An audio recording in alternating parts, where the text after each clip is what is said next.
안녕하세요. 뉴스반장입니다.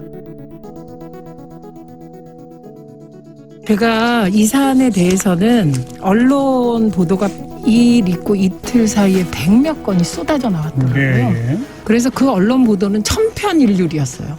다 국민의힘 시각과 동일했습니다. 그래서 나름 취재를 하려고 이틀 동안 무지하게 애써서 취재한 결과를 말씀드리겠습니다. 이 취재는 그 김혜경 사모와 아주 가까운 이 사안을 잘 아는 분들을 제가 괴롭혀서 얻은 취재라는 점을 말씀드리고요. 우선 첫 번째, 이게 갑질이라는 프레임이 형성될 때 5급 배모 씨는 어공이고 이게 7급이 아니고 8급이었다고 제가 취재를 했는데요. 8급 A 씨는 어공이다. 이런 프레임이 있었어요, 처음에. 그래서 어공의 늘공에 대한 갑질 프레임이 있었거든요. 사실은 둘 다 어공입니다. 예. 그리고 8급 A 씨를 5급 배모 씨가 데려온 거라 5급 배모 씨 입장에서는 굉장히 가깝게 느낀 사람이었다. 요거부터 바로 잡고요. 그다음에 두 번째는 그렇다면 국민의힘 지금 말씀하실 때도 살짝 건너뛰는 부분인데 8급 공무원에게 김혜경 사모가 직접 사적 뭔가를 시켰다라는 표현을 하잖아요. 그런 적은 한 번도 없었다고 합니다. 예. 그리고 김혜경 사모가 그 8급 공무원을 본 건 딱 한 번이었대요. 예. 이분이 이런 일을 하게 되었습니다라고. 그게 이제 공간관리 업무를 일부 맡게 됐을 때 인사 한 번 하고 그 이후에는 만나본 적도 없다고 하니 김혜경 사모가 직접 이 일을 해라 저 일을 해라 한 적은 없다. 이건 팩트이고요. 세 번째로 냉장고 위치입니다. 지금 뭐 고기를 사서 넣었다 뭐 이런 냉장고 있잖아요. 그 위치가 사택 그 개인 집이 아니고 공간 3층 집무실이랍니다. 그래서 그 공간 3층 집무실과 또 냉장고가 2개 있대요, 공간에. 그래서 그 3층 집무실이었다. 이것만으로도 오해가 일부 풀릴 수 있는 거죠. 5일 KBS 라디오 정관용의 시사본부에 출연한 최민희 더불어민주당 선거대책위원회 미디어 특보단장의 발언입니다. 그간 묻지도 따지지도 않고 마구잡이로 쏟아져 나온 이재명 더불어민주당 대선 후보 배우자 김혜경 씨와 관련된 논란에 직접 취재해 팩트체크한 내용인데요. 그간 언론에 보도돼 그를 통해 저희가 알고 있는 내용과는 180도 다른 사실이었습니다. 이런데도 마치 부도덕하고 몰상식한 사람으로 몰아 후보 공격을 위한 소재로 활용하고 있는 건데요. 이는 반드시 바로잡아야 합니다. 최민희 특보단장의 취재를 정리하면 이렇습니다. 언론은 최초 이 사안을 갑질 프레임으로 보도했지만 사실은 5급과 8급 공무원 모두 어공, 어쩌다 공무원이 된 특채 출신으로 서로 막역하게 지내던 친한 사이였다는 건데요. 또 김혜경 씨는 8급 공무원에게 단 한 번도 사적 심부름을 시킨 적이 없으며 처음 직원을 소개할 때 만났을 뿐 전혀 만난 적이 없다는 겁니다. 또 소고기를 사다 넣어뒀다는 냉장고 위치는 개인 집이 아닌 공간 3층 집무실이었고 샌드위치 30인분은 회의 참석자를 위한 것이었으며 이는 당연히 업무용이니 법인카드 사용이 맞다는 겁니다. 코로나로 인해 공간을 사용하지 못하게 된 이후 집에서 회의를 할 경우가 있었는데 그때 법인카드로 사용한 적이 있다는 거죠. 퇴원 수석을 법인카드를 썼다고 언론에 보도된 내용에 대해서는 법인카드가 아니라 이재명 복지카드로 확인됐고 또 약 대리 구매와 관련해서는 같은 약은 배모 씨의 처방일 수도 있는데 정확한 건 좀 더 취재가 필요하다고 말했습니다. 제일 억울했던 부분은 빨래를 시켰다는 내용이었다며 단 한 번도 빨래를 누구에게 시킨 적이 없으며 절대 빨래하지 말라고 말했고 메모까지 붙여놓았다고 취재 내용을 말했는데요. 최 단장은 이런 의혹들이 쏟아질 때 바로바로 대응하지 못해 사건을 일파만파 키웠다는 점이 무척 아쉬웠다고 말했습니다. 결국 대선은 이미지와 프레임 싸움인데요. 이런 가짜 허위 왜곡 뉴스가 영향을 미칠 수밖에는 없는 거죠. 지금이라도 이런 내용을 주변에 지인들에게 알려야 합니다. 매번 같은 이야기지만 기민하게 적극 대응하지 못하는 민주당의 모습이 정말 답답하게 느껴집니다. 이와 관련해 현근택 더불어민주당 선대위 대변인은 5일 이재명 대선 후보의 배우자 김혜경 씨의 의전 논란 제보자인 전 경기도청 직원 A씨와 관련해 통화를 일일이 녹음하고 대화를 캡처하는 것은 다분히 의도적이라고 비판하고 나섰습니다. 현 대변인은 이날 자신의 SNS에 혼자 덮어쓴다는 것은 무슨 말일까라며 혼자 덮어쓰기 위하여 녹음했다는 것으로 해석할 수 있다며 이같이 밝혔는데요. 전직 경기도청 8급 별정 비서직 A씨는 지난달 28일 이 후보의 측근이자 5급 공무원인 배모 씨로부터 지시를 받고 김 씨의 사적 심부름을 했다고 폭로한 인물입니다. 이에 현 대변인은 기존에 있던 사람들과 맞지 않거나 본인이 힘들어서 그만두는 경우가 많이 있다.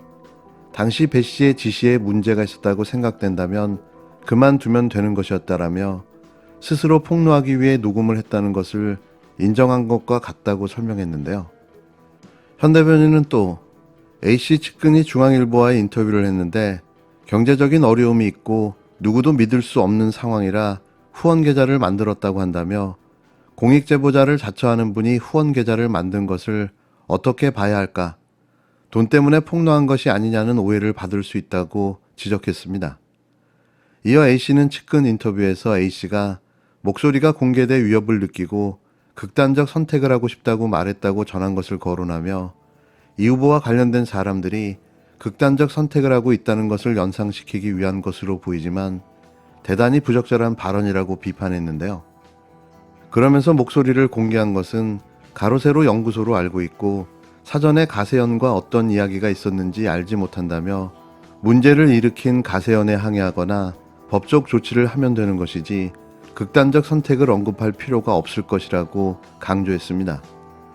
공익제보자로 변신을 시도 중인 공무원 A씨, 공무원 B씨와 막역한 사이였고 오랜 기간 친분을 유지해온 사이였는데요. 자신만 빼고 모두가 선거 캠프로 넘어가자 버림받았다고 생각한 걸까요? 이 분노가 폭로라는 어처구니없는 상황으로 발전했고 이참에 한몫 챙기자는 헛된 욕망이 작동된 걸로 보여집니다. 물론 이건 개인적인 생각인데요. 언제부터 치밀하게 녹음하고 캡처하고 사진을 찍었을까요? 이 의도적이고 계획적인 폭로가 우연일까요? 전 그게 궁금합니다.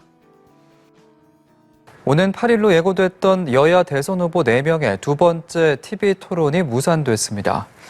더불어민주당, 국민의힘, 정의당, 국민의당 등 4개 당은 어제 오후 프레스센터에서 실무 협상을 진행했지만 국민의힘이 주최 측 한국기자협회와 중계를 맡은 JTBC를 편향적이라며 문제 삼은 끝에 결렬됐습니다.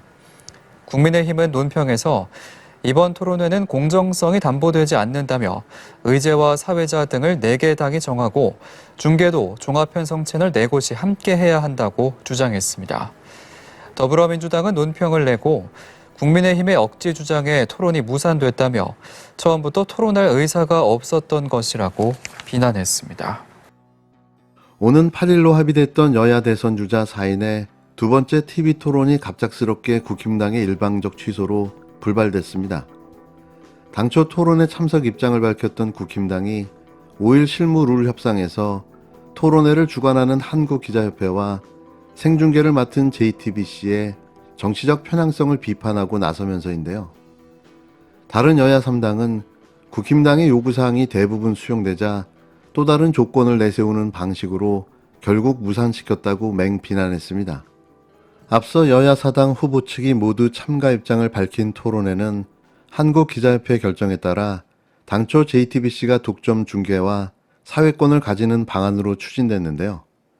토론회 일정 또한 8일로 통보하고 참가 의사를 확정받는 상황이었다고 기자협회는 보도자료를 통해 이 사실을 이미 밝혔습니다.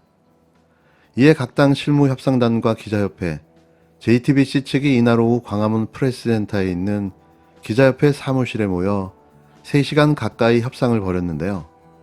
이 자리에서 국힘당이 제시한 각종 조건으로 토론회 자체가 무산되고 말았습니다. 토론회 무산을 위한 어거지 조건 제시였던 거죠. 국힘당 TV토론 실무협상 단장인 성일종 의원은 윤석열 후보가 토론회 참석을 피할 의사는 전혀 없다면서도 기자협회와 JTBC가 일방적으로 포맷을 정하면서 공정성이 담보되지 않아 따를 수 없다는 것이라고 밝혔는데요. 다만 종합편성 채널 4사, 채널A, JTBC, MBC, TV조선 합동 토론으로 형식을 갖추고 이에 따라 일정을 재조정한다면 기자협회가 주관까지는 수용하겠다는 게 국힘당 설명입니다.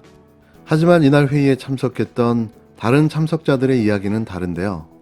나머지 3당의 설명에 따르면 국힘당의 주관사 편향성 지적은 중계 방식, 사회자, 토론 주제 선정 등 세부 룰 문제로 흘러갔다가 다시 날짜 재조정 요구로 이어지면서 협상이 결렬됐다는 겁니다.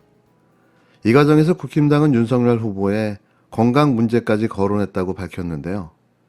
이틀 뒤에 윤석열 건강 상태를 어떻게 알 수 있었을까요? 이분도 아플 예정인가요? 아픈 것도 미리 예고로 아픈가 봅니다. 국힘당은 윤석열 후보가 감기 기운이 있는데 주말 지방 일정까지 바쁜 상황이어서 하루 이틀 날짜 조정 이야기를 꺼낸 것이 맞지만 변경을 고집한 것은 아니다라며 결렬의 핵심 사유는 공정성 담보를 위한 종편 4사 공동 주최 요구가 받아들여지지 않았다고 설명했습니다. 이 황당한 국힘당의 토론 무사는 곽상도 전 의원의 구속과 관련이 있다는 게 중론인데요. 자신들과 아무 관계가 없다는 대장동 사건에 국힘당 의원이었던 곽 의원의 구속이 토론에서 쟁점화될 것을 우려했다는 분석입니다. 또 토론을 해봤자 자신의 무지와 무식만 드러날 뿐 하나도 유리하지 않다는 게 국힘당 내부 판단인데요. 그냥 가만히 지지율을 유지하는 게 더 효과적인 선거 운동이라는 거죠. 벼락치기 대통령 후보의 침대 선거 유세라니 기가 찰 노릇입니다.